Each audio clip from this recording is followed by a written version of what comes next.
The champagne flutes are sweating in my grip.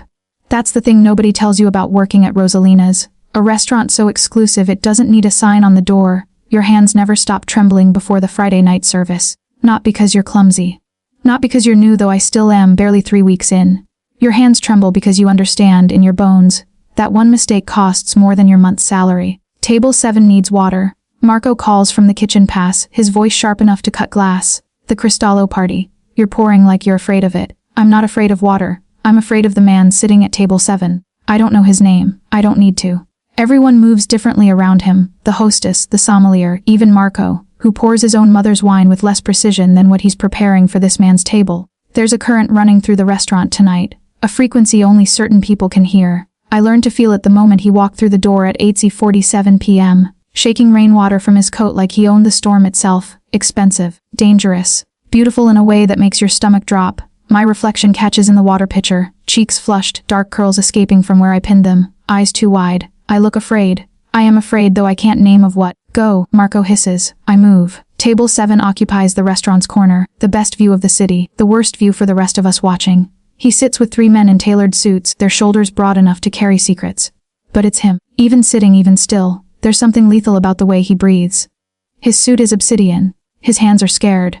His eyes are the color of winter ice that's been trapped beneath concrete for 1,000 years. He doesn't look up as I approach. I'm pouring the water when I see her, the new girl, Sienna, hovering near the kitchen with a dinner plate. She's been acting strange all night, disappearing for long stretches, whispering with someone on her phone. I registered it peripherally the way you notice a weather change, but now watching her creeping toward table 7 like she's moving through fog, something in my chest locks down. His plate is in front of him. Osso buco, braised veal shank, rising steam, the kind of dish you don't rush. He's cut into it once, fork and knife resting at 4 and 8 o'clock. He's been nursing a single glass of Barolo, his attention split between the men at his table and the city glittering beyond the windows. Sienna steps closer. Everything slows. In that fractional second, the space between heartbeats, I see it, her hand trembling as she reaches, the way her eyes dart toward the kitchen, the small glass vial that catches the light like a terrible confession. She's gonna drop something into his food. Not an accident. Not clumsy. Methodical. I don't think. Thinking is luxury. Thinking is the pause that kills you. I lurch forward, my hip connecting with the water pitcher in my other hand, and the entire thing shatters against the floor. The crash is catastrophic, porcelain exploding, water spreading like a flood across marble. Every head turns. Marco swears in Italian. The hostess makes a sound like a wounded animal. Sienna's hand jerks backward, and whatever she was holding clatters to the ground, spinning beneath the bar. But his head turns, slowly, deliberately, toward me. And when his eyes meet mine, it's like touching an exposed wire. There's no color left in the world. Just the gray of those winter eyes, the intensity of a man whose attention is a weapon. I'm standing in a puddle of my own mistake, porcelain at my feet, and he's looking at me like I've just done something inexplicable. Or maybe he knows exactly what I've done. I'm so sorry. I whisper, bending to gather the shards. My hands are shaking so badly I can barely grip the porcelain. Leave it. His voice is low, textured like gravel and something dark. It's not an accent, it's authority. It's a man accustomed to being obeyed. I'll take you in the back. He's talking to me. The man at table 7, the one the entire restaurant orbits around, is speaking directly to me. I'm such an idiot. I don't move. He stands, and even that gesture is a demonstration of power.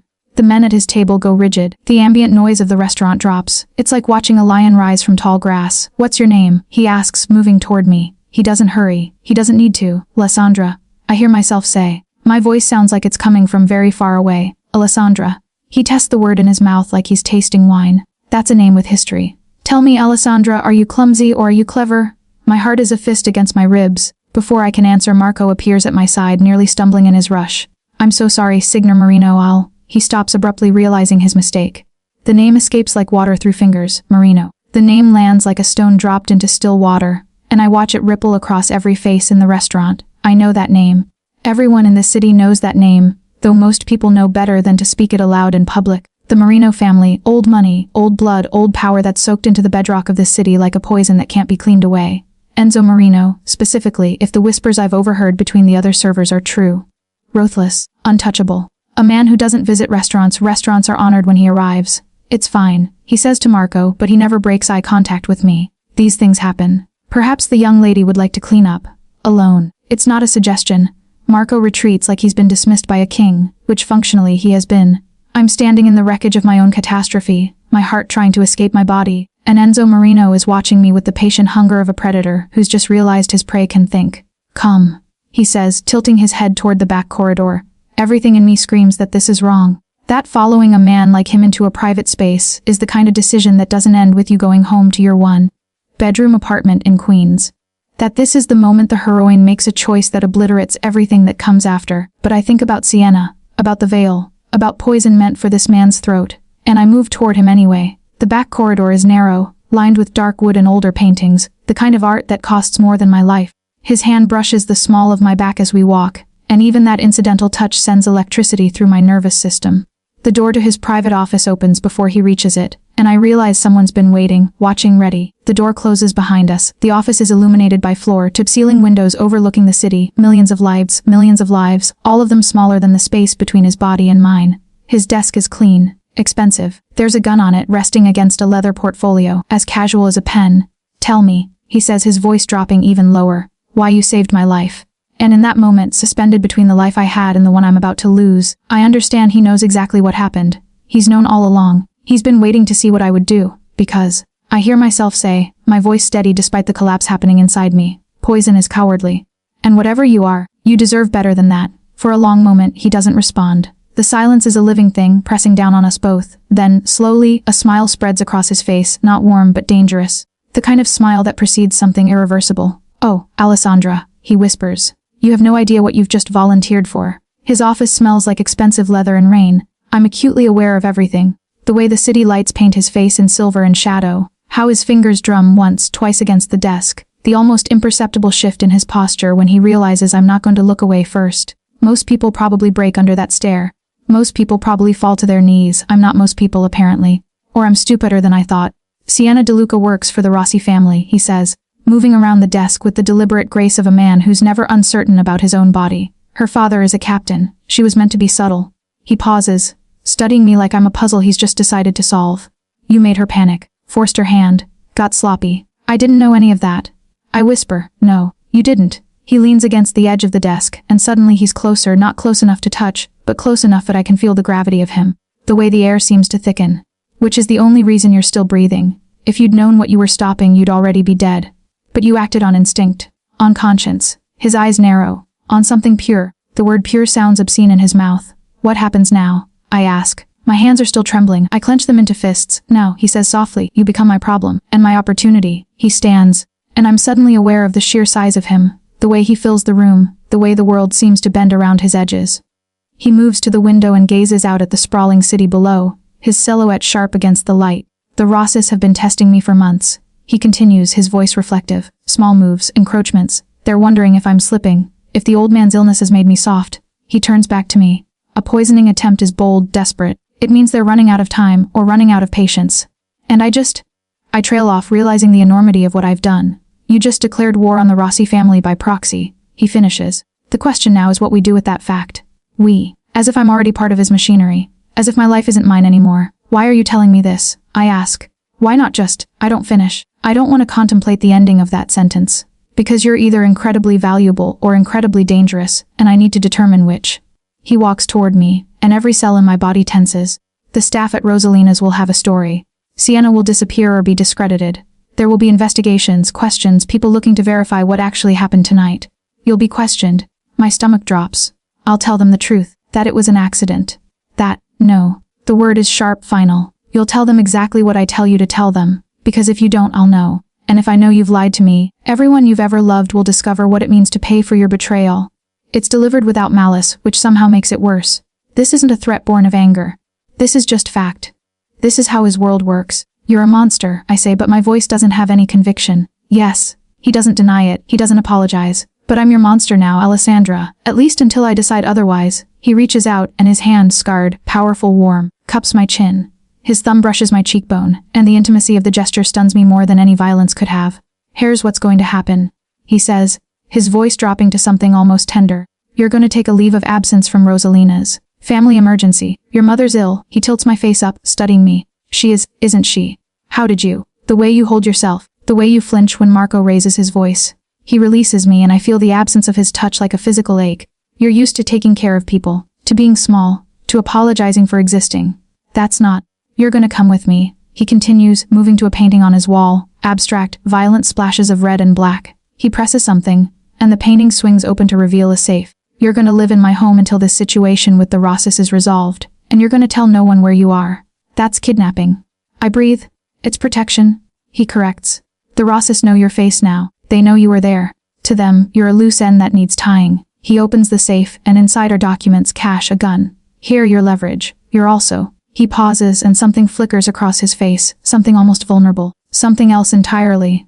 What? I ask, though I'm terrified of the answer. He doesn't respond. Instead, he closes the safe, the painting swings back into place, and he moves to a phone that's been sitting on his desk, the only thing that actually looks modern in this ancient space. He dials, and when someone answers, he simply says, "Bring the car around. We're leaving." Then he hangs up and turns back to me. "You have 10 minutes to decide," he says. "Come with me and everything changes. Stay and the Rosses will find you within a week. They'll kill you not out of malice but out of necessity. You saw a crime. You're a witness." He sits back at his desk, suddenly looking exhausted. "I can make you disappear, Alessandra. I can make you safe, but you'll never be free again." I think about my apartment. About my mother in her tiny house in New Jersey slowly losing herself to dementia. About the waitressing job I've worked 6 days a week to maintain. About the life I've built that suddenly feels as fragile as spun glass. And if I go with you, I ask, then you become part of my world. Which means you become part of a war you didn't start.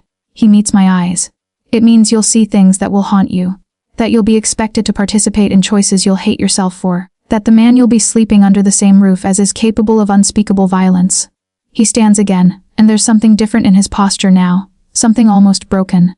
It means you might fall in love with me, and it might destroy you. Or it might save you. I genuinely don't know.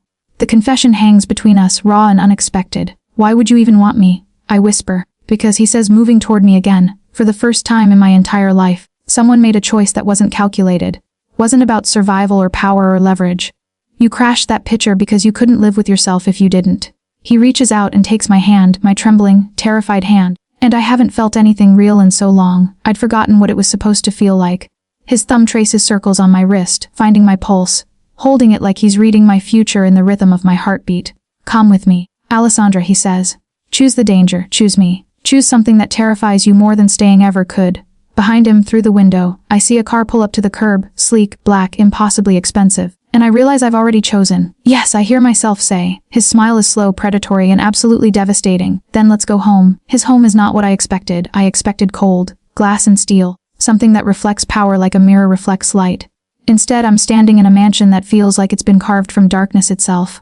All mahogany and velvet, candlelight and shadows, the kind of place that whispers secrets in the halls at night. "Welcome to Ravenshallow," Enzo says, his voice echoing through the entrance. "Your prison, your sanctuary, you're whatever you need it to be." The contradictions don't stop there. The staff is minimal, a housekeeper named Isabella, who looks at me with knowing pity, and a chef named Dominic, who nods once and disappears. No guards visible, though I'm certain they're everywhere. No signs of violence, though this is a building that likely contains more weapons than some small countries. Enzo leads me up a grand staircase lit by antique sconces. The portraits on the walls watch us pass, stern-faced men and women, all with variations of his sharp features, his predatory eyes. "Your family," I ask. "My curse," he corrects. "4 generations of Merinos. All of them hunters. All of them hungry."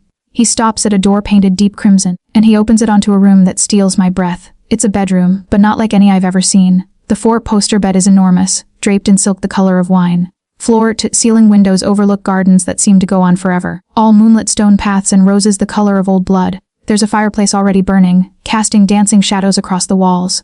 Books line every available surface, and I realize with a start that they're my kind of books, novels, poetry. The things I read to escape the smallness of my life. "How did you?" I start. "I had Isabella gather some basics," Enzo says, leaning against the doorframe. "But we'll get you whatever you need. Clothes, everything. My cards are yours." He pauses. "Or will be once you accept that you're actually here." I walk to the window and look out at the gardens. At the stone bench positioned beneath an arbor of climbing roses. It's beautiful. It's also definitely a cage, just one made of silk and candlelight. "I can't stay in this room." I say quietly. "No, you can't." He moves closer and I feel him behind me before he touches me. When his hands settle on my shoulders, I don't pull away. There's a library on the 2nd floor. The study has a view of the city. The gardens are open whenever you want them, though you won't go outside the walls. Because people are watching. The Rosses, my rivals, my allies trying to determine if I'm weakening. His breath is warm against my neck. Because you need to disappear, and the only way that works is if you actually do. I turn to face him, and we're suddenly close, his hands still on my shoulders, my head tilted back to meet his gaze. "For how long?" I ask. "Until I've made certain the Rosses understand that you're off limits." That touching you is the same as touching me. He releases one hand, and it comes up to trace the line of my jaw. It could be weeks. Months. Months. The word comes out as something between a whisper and a cry. I know, he says, and there's something almost apologetic in his voice. I'm sorry, Alessandra. But this is the cost of your conscience. This is what happens when you choose to do the right thing. His hand drops, and he steps back. I'll have Isabella show you to the study tomorrow. We'll establish some kind of routine. You'll need structure, I think. Purpose. He moves toward the door. I have work to do. Fall out from tonight. But I'll see you at dinner. Wait. I call out and he turns back. What happened to Sienna? Something dark crosses his features.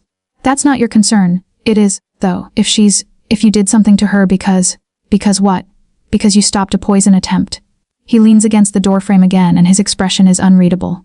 I didn't do anything to Sienna. I don't need to. The Rosses will handle their own. She's failed them. In their world, that's a death sentence that doesn't come quick. The brutality of it hits me like a fist. Sienna, flawed and desperate as she was, is going to die because she failed at an assassination attempt that I sabotaged. Because I crashed a pitcher and made her panic. Because I saved a man who probably doesn't deserve saving. I killed her. I whisper. No. Enzo's voice is sharp, cutting through the fog of my guilt. Her father killed her when he ordered her to poison me. You just accelerated the inevitable. He pauses, watching me fall apart. You're not responsible for the Rosses world, Alessandra. Only for your own choices. And you chose not to let a man die. That's not a sin. It is in your world. Yes, he agrees quietly. In my world, it's the greatest sin of all to choose a life over profit, power, vengeance. He steps back into the room, closes the distance between us, and his hand comes up to wipe a tear I didn't realize I'd shed. In my world, you're either the most dangerous person I've ever met or the most naive. I haven't decided which yet. Can I be both? I ask. He leans down and his forehead touches mine. The gesture is so tender, so unexpectedly vulnerable, that it breaks something open inside me. Stay with me tonight, he says, and it's not a command. It's a request. Just sleep. Just let me know you're real. So I do. We lie on opposite sides of the enormous bed, fully clothed, and he watches me in the firelight until my breathing slows and sleep claims me. And in my dreams, I'm still standing in that restaurant, still watching poison fall toward his mouth, but this time I don't stop it. This time I let the glass vial tumble through space and time in consequence, and I watch his beautiful, terrible face change as death finds him. I wake screaming. His arms are around me before I can take a second breath, strong, solid, real. I'm here. I'm here. You're safe. But safety, I'm learning, is just another kind of cage, and I'm starting to forget what freedom feels like. 3 weeks of cage days blur together. I establish a routine because Enzo is right, I need structure like I need air. I read in the library, drink coffee while reading, take walks through the gardens at dawn when the roses are still wet with dew. I've learned the rhythm of the house when Enzo sleeps, when his men come and go, when the violence behind closed doors spills out as tension in the hallways. Isabella brings me books and clothes and carefully avoids eye contact. Dominic makes meals that taste like love and devotion. And Enzo, in the evenings, he comes and finds me, and we exist in this strange liminal space of not quite lovers and not quite captors. Tonight he finds me in the study, reading poetry I don't understand because the author writes about longing, and that's all I know how to feel anymore. How are you? He asks, and it's the question he asks every evening, the only one that seems to matter. Saged. I answer honestly, but less than yesterday. He sits beside me on the window seat, and I notice he's favoring his left side. There's a fresh bandage visible beneath his shirt cuff. What happened? I ask, reaching for his arm. He lets me push the fabric back, and I see the wound, a knife wound, badly stitched, infected at the edges. Enzo. I'm off the seat immediately, pulling him toward the door. We need to get you to a hospital. No hospital. His voice is flat.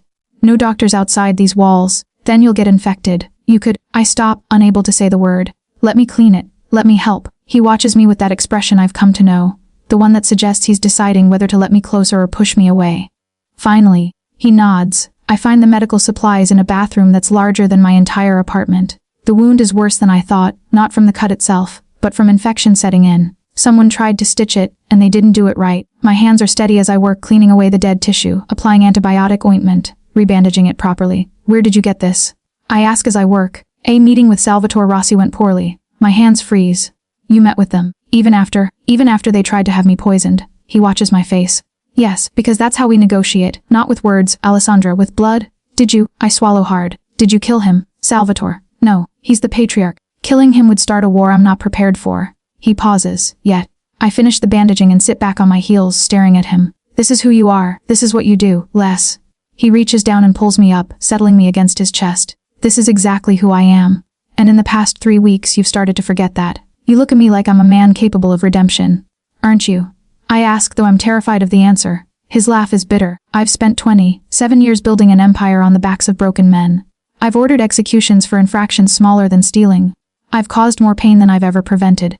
He tips my chin up. The only reason you're alive is because I decided your value outweighs your liability. That's not redemption, Tesoro. That's business with a personal touch. But even as he says it, I feel his heartbeat, steady, real human. I feel his fingers in my hair, and they're gentle. Terrified, King. Then why do you seem like a man who wants to be saved? I whisper. He's quiet for a long moment. Then, because you look at me like I could be. And every time you do, I want to be. And I hate myself for it. He pulls me toward the couch and settles me against him. And we stay like that as the city lights flicker on one by one in the distance. 1,000 tiny fires spreading across the dark. I need to tell you something, I say into the silence. About my past. About why I'm so good at being caged. You don't have to. I do. I sit up to face him. You know pieces of me, but not the whole. And if you're gonna keep me prisoner, you should at least know what you're keeping. So I tell him about my father, how he drank until the house became a cage, until my mother's love became small and meek and completely insufficient against his rage.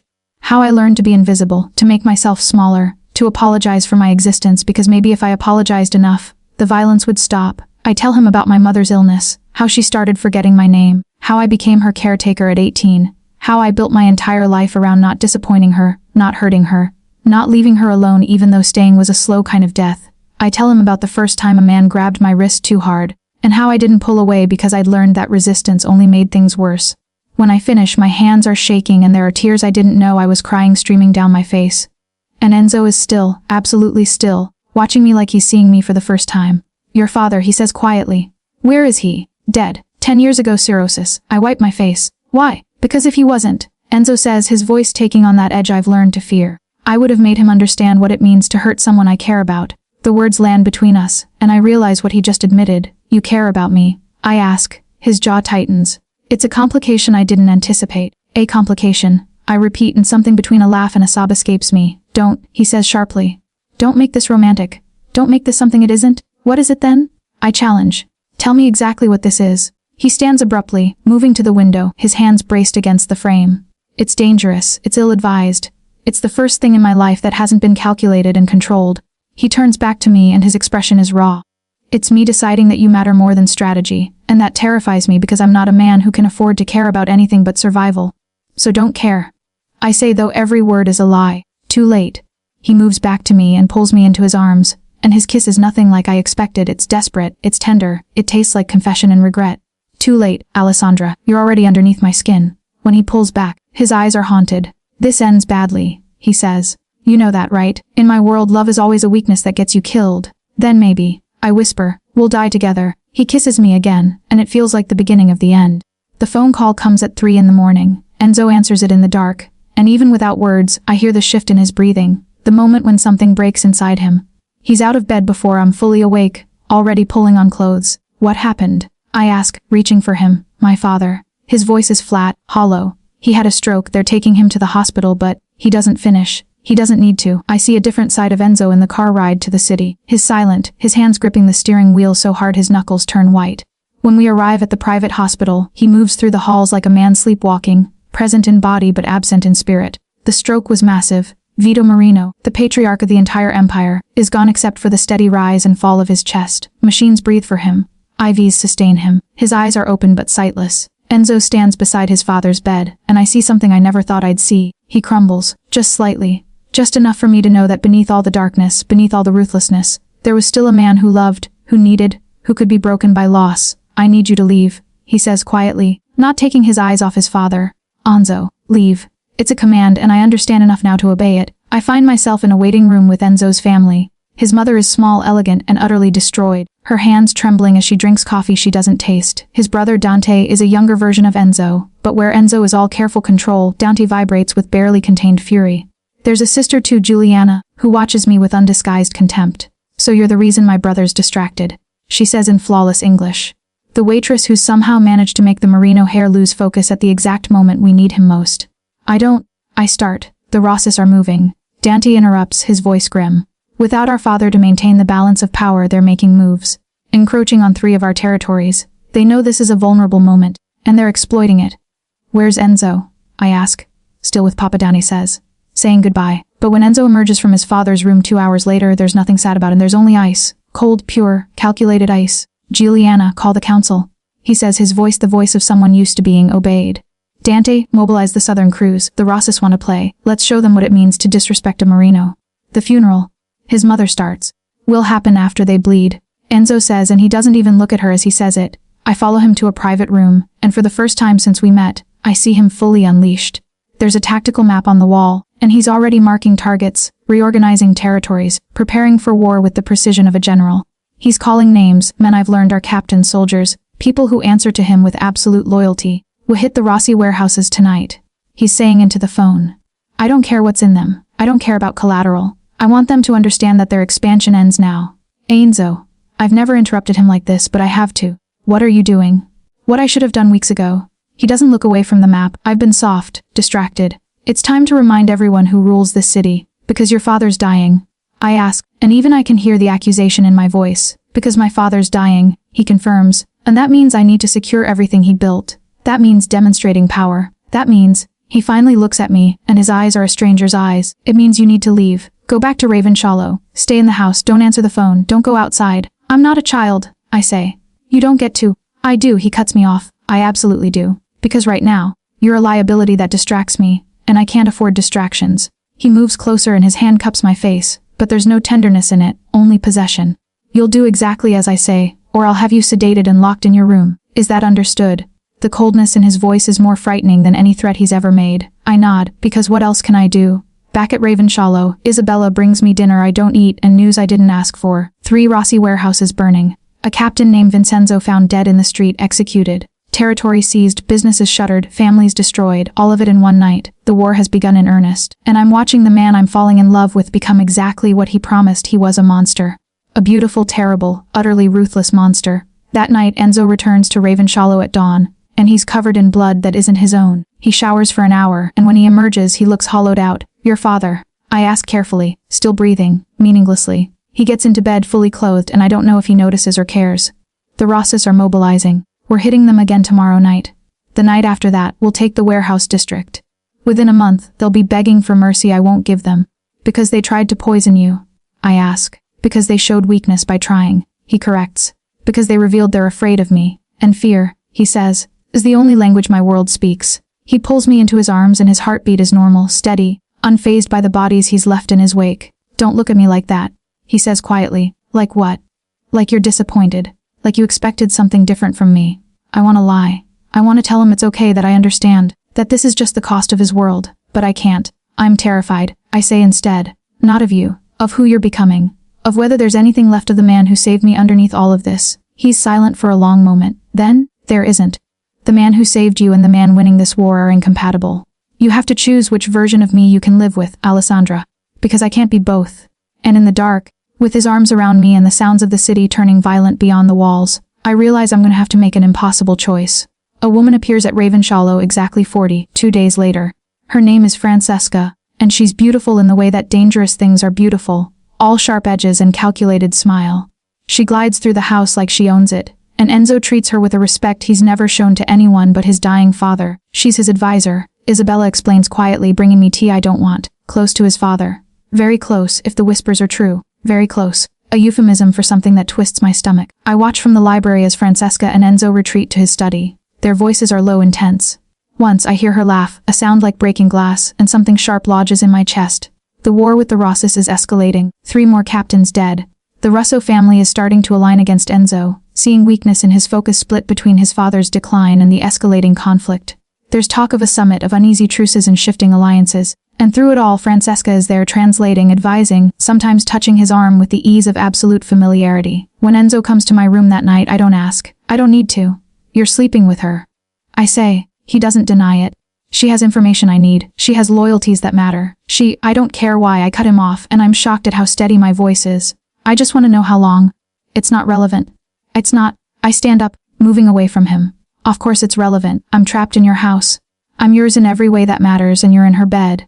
And you knew this was a possibility. His voice is calm, which somehow makes it worse. I told you this ends badly. I told you love is a weakness. I'm being practical. Francesca serves a purpose. So do I, apparently. The words come out hollow. That's not fair. He stands, following me to the window. With Francesca, it's transactional. Survival. With you. He stops and I see the struggle on his face. With you, it's something that could destroy me. And you can't afford destruction right now. I finish bitterly. You need leverage and allies and information. And you need them more than you need me. Yes, he says, and the honesty is devastating. Right now, in this moment, when my father is dying and my enemies are circling and my empire is being tested, I need those things more than I need the dangerous distraction of loving you. It's the cruelest thing he could possibly say because it's absolutely true. Go back to Francesca, I say. Build your empire. Win your war. And when you're done, come back and tell me if the man who survives is anyone I still want to love. He leaves without argument and I spend the night at the window, watching the city burn with wars I'll never fully understand. But the next morning, something changes. Isabella brings me a phone, a burner untraceable. It's from Salvatore Rossi, she says quietly. He wants to speak with you. My blood turns to ice. Don't tell Enzo, the man on the phone says. His voice is cultured, almost gentle. I'm sure he'd object.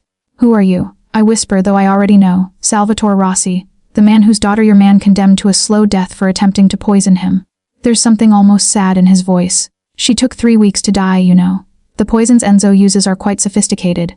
Quite painful. My knees buckle and I sit heavily on the bed. I didn't know. Of course you didn't. Enzo's careful to keep you insulated from the realities of his choices. A pause. Would you like to know something that might interest you, Alessandra? A truth he's keeping. No, you don't actually have a choice. His voice hardens. Enzo didn't save your life because of conscience. He saved it because you're useful. You see, your mother, dear, confused Patricia. She borrowed significant money from a loan shark who works for my family. When she couldn't pay, he would have done very unpleasant things to her. Enzo knew this. He paid the debt in exchange for your compliance. The world tilts. That's a lie, I say, but my voice wavers. Is it? When did you last see your mother, Alessandra? When was the last time you called her? Before you became his prisoner. He doesn't wait for an answer. He isolated you. He separated you from everyone you loved. Not for your protection, though that was a convenient side effect, but because you were collateral he needed to keep secure. Insurance against your mother changing her mind about the debt. You're lying. I repeat, but my certainty is crumbling. Perhaps. Or perhaps you should ask him. See what he says about the call he received a month ago. The one from the hospital saying your mother had another episode. See if he'll tell you why he didn't tell you. See if you can reconcile that with the man you think you're falling for. He hangs up before I can respond. I'm shaking when Enzo arrives that evening. He knows immediately that something's wrong. The way I'm standing, the way I can't meet his eyes. What happened? He asks, and for a moment, there's genuine concern on his face. My mother, I say. You received a call. A month ago she had an episode and you didn't tell me. His expression hardens. Where did you hear that? Salvatore Rossi called me. He told me about the debt. About how you paid it with my compliance. About how I'm just collateral, just enough. His voice cracks like a whip. That's not true. Then tell me it's not true. I challenge. Tell me you didn't know about the debt. Tell me you didn't use it to keep me here. Tell me I can't. He sinks into the chair, looking suddenly exhausted. Because it would be a lie. Yes, I knew about the debt. Yes, I paid it. Yes, I used it as leverage to keep you compliant. It's what I do, Alessandra. I use leverage. I use people. I build empires on manipulation. The confirmation hits harder than I expected. Your mother has dementia, he continues quietly. She's in a facility that costs more than most people make in a year. She's being cared for by specialists. She's not afraid anymore, not suffering needlessly. And you, he looks at me.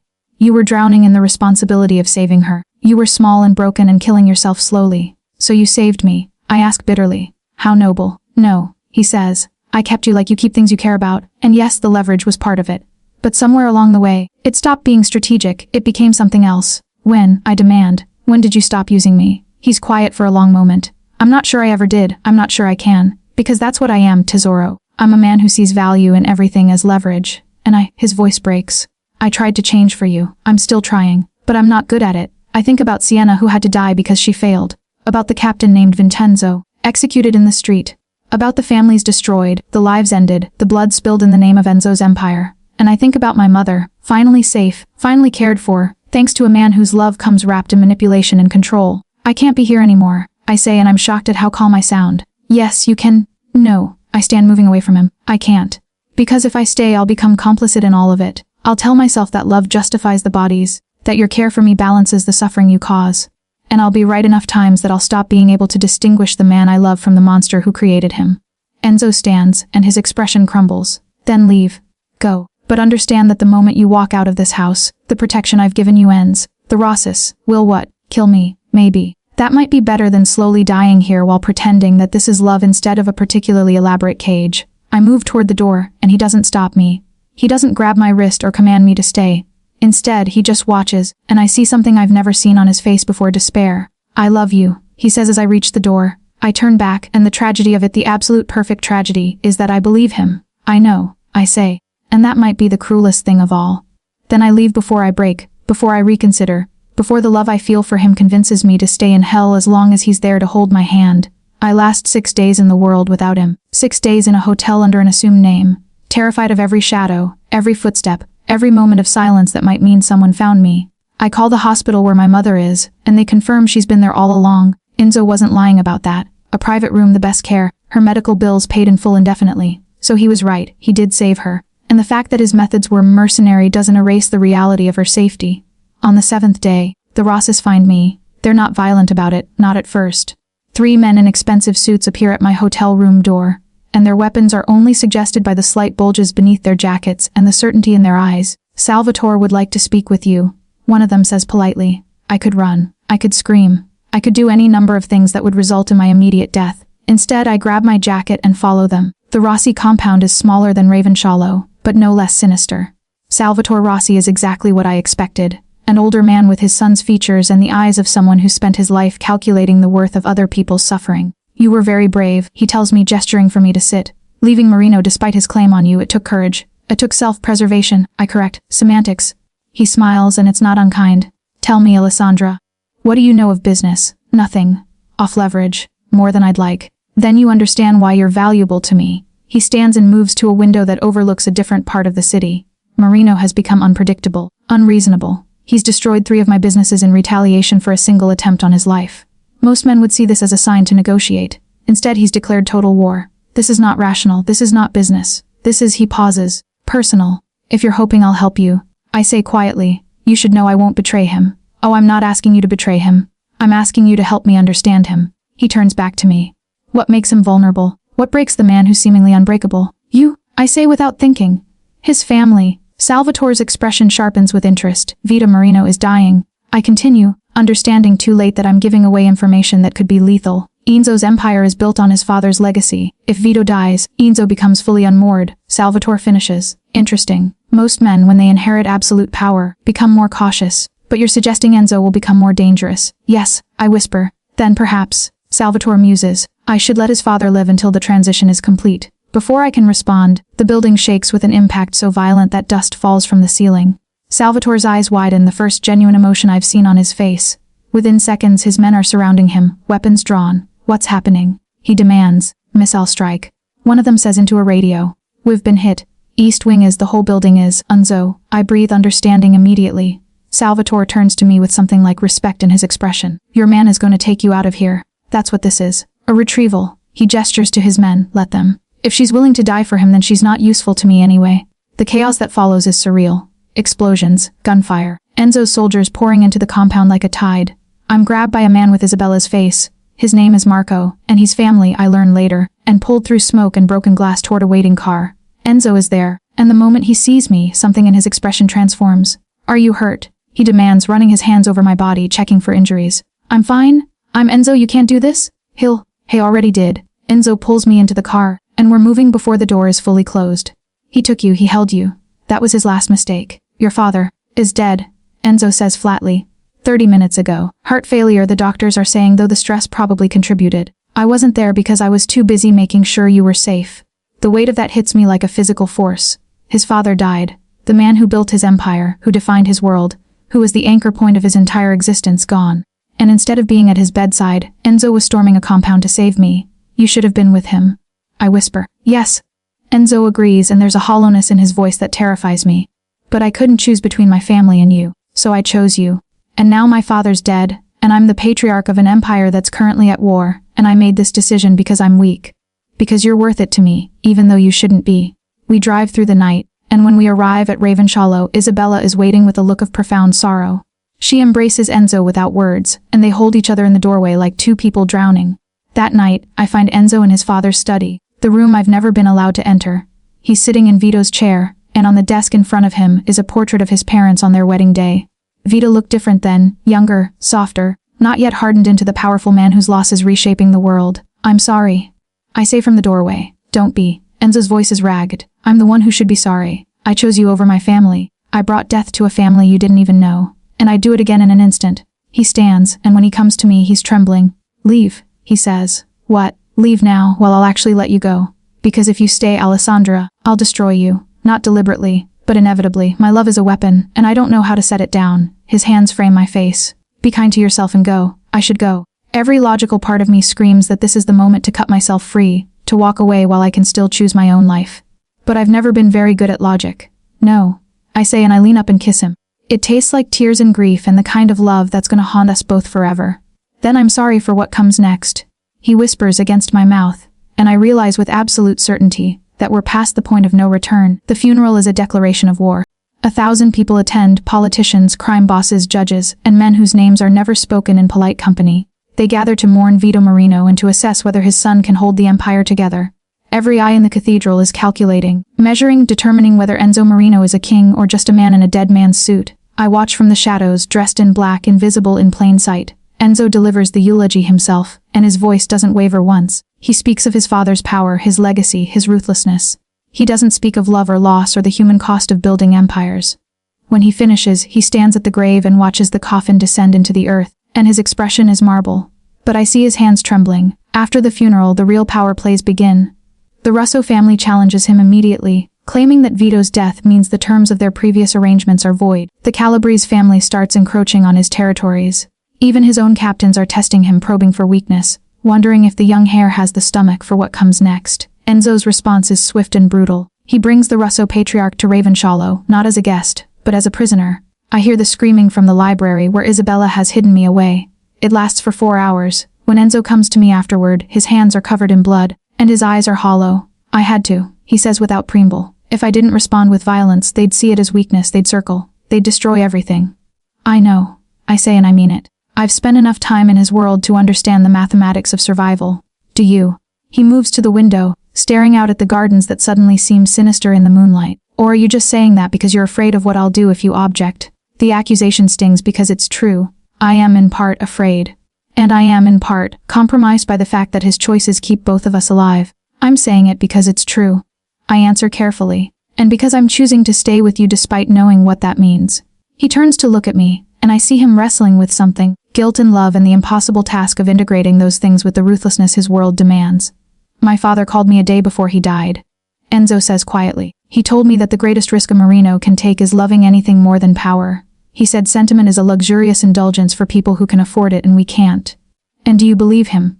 I ask. I believed him until I met you. Enzo moves closer, and his hand comes up to touch my face. Now I believe him even more, but I can't stop believing in you. I'm caught between two truths that are both destroying me. Then stop fighting. I say, accept both. Accept that you're a ruthless man who loves fiercely. Accept that you're capable of brutal things and profound tenderness. Accept that you're not binary, you're complex. Complexity is a liability, he says. Maybe.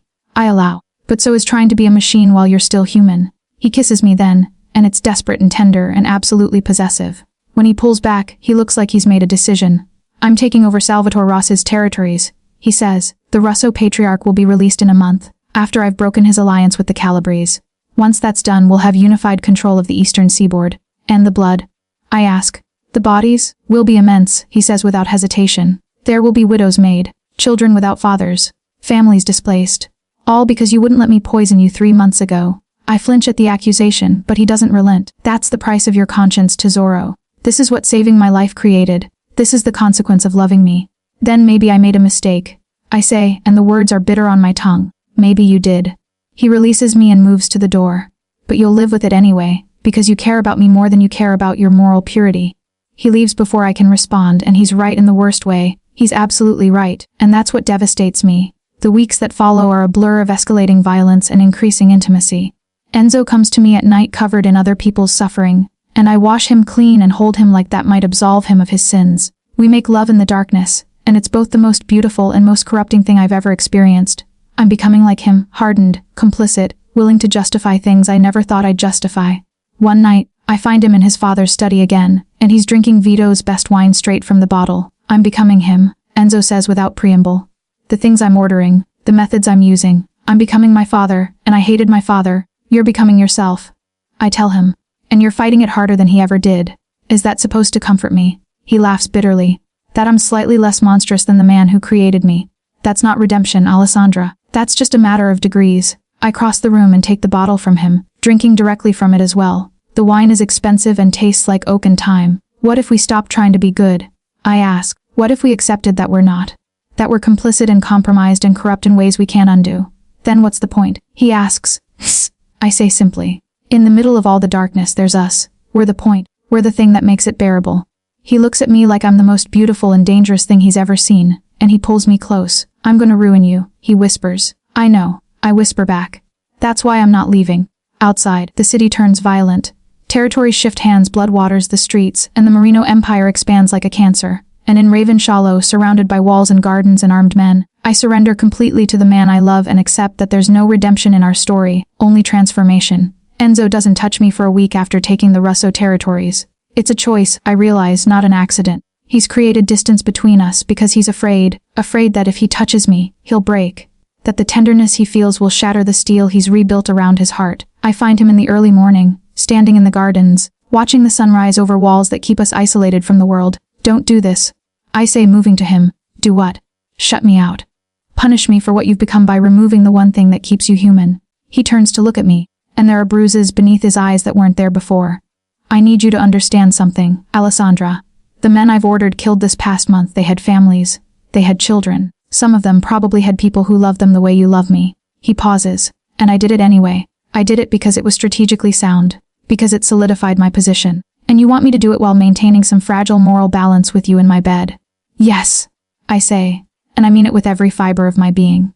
Because if you don't, you'll lose the part of you that makes the rest of it mean anything. Maybe that part needs to die, he says quietly. Maybe it does, I acknowledge, but not today. Not alone, not without letting me choose to stay anyway. He moves away from me, and I watch him walk deeper into the gardens, and I understand finally that he's right. He is becoming his father. And perhaps that's inevitable. Perhaps power always corrupts, and love always complicates, and the only thing anyone can do is fight it tooth and claw even when fighting is futile. That night when he comes to my room, he doesn't speak. He simply undresses me slowly, carefully, like I'm made of something fragile. His hands are gentle, but his eyes are haunted as he looks at every inch of skin he's touched, every piece of himself he's invested in me. I'm sorry, he whispers against my shoulder as he moves inside me. I'm sorry for all of it. Don't apologize. I tell him, my fingers tangled in his dark hair. Just stay. Just be here. We make love like it's the last time, like the world is ending, like this is our last defiant act against the darkness. And afterward, he holds me like I'm the only thing keeping him tethered to humanity. The war is ending. He tells me in the dark. Not because we're winning, but because my competition is running out of resources. Within a month, I'll control the entire eastern seaboard. I'll be the most powerful man in this city, and I'll be absolutely alone in it. You won't be alone, I say. You'll leave, he says flatly. Once you realize that I'm not going to change. That this life you're living, this compromised, beautiful, terrible life is all there is. You'll leave and I won't stop you, because you deserve better. What if I don't want better? I ask. What if I want this? What if I want you regardless of what you become? He's quiet for a long moment. Then you're as damned as I am, and I have to accept that my love has corrupted you beyond redemption. Maybe that's what love is, I say.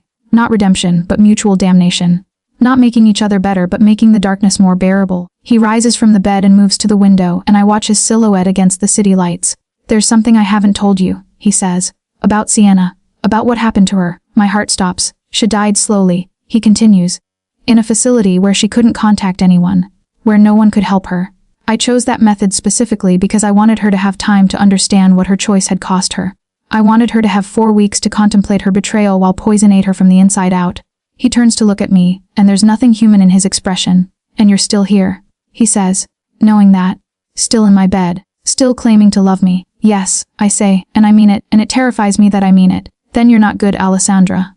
You're corrupt, and you're mine, and you're going to stay corrupted because leaving me would mean acknowledging that you chose this. That you chose darkness. That you chose me over your own moral survival. He's right, and the realization of it settles over me like a shroud. He returns to bed and we lie in the dark, and I understand that we've crossed a line from which there is no return. He is fully himself now, ruthless, powerful, and absolutely without redemption. And I love him anyway. I love him because of it, perhaps. Because in a world where everyone else is pretending to be good, he at least has the honesty to be exactly what he is. I want to marry you, he says into the darkness. What? Marry me. Make it official. Make it legal and binding and irreversible. He turns to face me. I want to bind you to me in every way that matters. I want you to be Mrs. Marino, not because I believe in romance or fairy tales, but because I want the world to know you're mine. And I want you to have no escape route you could take. You want to imprison me, I say. I want to claim you, he corrects. Completely. Totally. In a way that makes it clear that leaving would require you to rebuild your entire identity. And God help me, I want it too. I want to be bound to him so completely that there's no part of me left that isn't intersected with his choices, his crimes, his darkness. Yes, I say. I'll marry you? He kisses me then, and it's a kiss that tastes like the beginning of the end. Like the moment when the heroine stops running and finally surrenders to the darkness she's been fighting. The wedding is held at Ravenshallow, and the guest list reads like a directory of organized crime. Judges sit beside mobsters. Senators shake hands with men who've committed unspeakable acts. The hypocrisy is so complete, so utterly shameless that I almost laugh during the vows. Almost. Enzo stands at the altar in a suit that costs more than my mother's annual care bill, and when he looks at me walking toward him, his expression is possessive. Claiming. He's not a man in love. He's a conqueror who's just acquired his most valuable territory. Do you take this man? The priest asks a priest, because even mobsters need God's blessing to feel legitimate, to be your husband. I do. I absolutely do. I take him knowing he's a murderer and a manipulator, and a man whose love is a cage wrapped in silk. I do. I say, and it's the most honest thing I've ever said. He slips a ring on my finger, a diamond that probably funded someone's suffering, a symbol of ownership that I'm choosing to wear, and when he leans down to kiss me, the entire room erupts in applause. They're applauding the union of two people who've both surrendered to darkness. They're celebrating the binding of a woman to a monster, and the woman has gone willingly, and there's something almost noble in that admission of defeat. The reception is in the ballroom I've only glimpsed in passing. It's enormous, ostentatious, decorated with flowers that probably cost more than rent for the year. Enzo's men are everywhere, and so are mine because I have men now. I have soldiers who answer to me because I'm Mrs. Marino. I've become part of the machinery of his empire. Dante approaches me with a bottle of champagne and a smile that's surprisingly warm. Welcome to the family, he says, kissing my cheek. Enzo's been different since you arrived. Better, I think. Or worse, depending on your perspective. He's harder now. Less merciful. That's not because of me. I say, though I'm not entirely sure that's true. No. Dante agrees. But you're the reason he's not drinking himself to death in our father's study. You're the reason he gets out of bed on mornings when the weight of empire would probably crush most men. He drinks deeply from his champagne and studies me with Enzo's eyes. He's gonna hurt you eventually. You know that, right? Because that's what he does. He breaks the things he loves. Maybe, I say. Or maybe I break him first. Dante laughs, a genuine delighted laugh. I think I'm gonna like you, sister. Later, when the reception is winding down, Enzo takes me upstairs to a room I've never seen before. It's been prepared as a wedding suite, candles, rose petals, the kind of calculated romance that would be beautiful if it wasn't so obviously staged for effect. I'm sorry for the theatricality, he says, closing the door behind us. But there are people watching. They need to see that I'm capable of something besides calculation and violence. Are you? I ask, capable of something besides calculation and violence. He moves toward me and unzips my dress with careful precision. With you, yes, sometimes. When I forget about the empire for just long enough to remember that I'm human.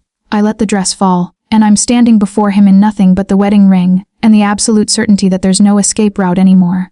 There's only forward, into this darkness, into this man, into a life that will always contain more shadow than light. He undresses slowly and I see the new scars on his body, a knife wound on his ribs, a bullet graze along his shoulder, the physical manifestations of a war that never really ends. I trace each scar with my fingers, and he watches me like he's afraid I'll change my mind. I don't. When he enters me, it's not gentle. It's desperate and possessive and raw with emotion he's been holding back. He makes love to me like he's trying to prove something, that I'm his, that we're bound now, that nothing will ever separate us because the bond is so complete, so total, that separation would require amputation. We climax together, and it's the most intimate thing that's happened between us because it's the first time he's let himself be completely vulnerable. His face against my neck, his body trembling, his heart racing against mine. He's human in this moment, and I'm the only witness to it. Afterward we lie in the darkness and I understand that this is my life now. Ravenshallow is my home. Enzo is my husband. The machinery of his empire is my machinery now too. I received intelligence today, he says quietly. About your mother. My entire body tenses. What? The facility is excellent. She's happy there, as happy as someone with her condition can be. She asks about you sometimes, and they tell her you're traveling, that you'll see her soon. When can I see her? I ask, hearing the desperate hope in my voice. Never, he says simply. Because the moment you see her, the Rosses and the Russos and every other family in this city will use her as leverage against me. Because love is a weakness, and you loving her is a liability. Enzo, she's safe, he continues. She's cared for. She'll live out her days in comfort. But you'll never see her again. That's the price of marrying me, Alessandra. That's the cost of becoming Mrs. Marino. I should be horrified. I should be breaking down, demanding access, threatening him with consequences I can't deliver. Instead, I'm accepting this because I've already accepted everything else. I've surrendered incrementally until there's nothing left to surrender except the most precious thing I have. I hate you, I whisper. I know, he says, and I love you anyway. Because love for me has never been about your happiness, it's been about your fidelity, about knowing that you're mine completely, with no escape, no hope of return to your former life. He pulls me closer, and I let him because what choice do I have? The choice was made the moment I saved his life in a restaurant 3 months ago. Everything since has just been the manifestation of that original decision. When do you leave for Sicily? I ask, changing the subject because dwelling on what I've lost will destroy me. Tomorrow. The Sicilian families are restless. They need to be reminded of the new order. He kisses the top of my head. You'll stay here. You'll learn the business. You'll become invaluable to the empire. And if I refuse, you won't, he says with absolute certainty. Because you've already discovered that you're just like me, Alessandra. You're capable of terrible things. You're willing to compromise your values for the people you love. You're corrupt, and you're mine, and that's all that matters. He's right. The worst part is that he's absolutely right. So I become Mrs. Marino. I learn the business, I make choices that haunt me. I become the woman who can smile at a dinner party while knowing that the man beside her has ordered someone's death that very afternoon. And I tell myself that this is love, that this is partnership, that this is the only truth available in a world where everyone else is lying. In the garden, beneath the roses that remind me of blood, I plant seeds for a future I'll never reach. And Enzo watches from the study window, and he smiles not with joy, but with the satisfaction of a man who's finally made the world conform to his vision. This is not a love story with a happy ending. This is a love story where the ending is love anyway, dark, transforming, absolutely irreversible. This is the story of a woman who saved a man and in doing so, lost herself completely. This is the story of an empire built on the bodies of the fallen and the willing surrender of the woman who chose it. And in the end, I understand that there is no happy ending to this story, because happiness requires freedom, and freedom requires the ability to walk away. And I will never walk away, not because I can't, but because I don't want to.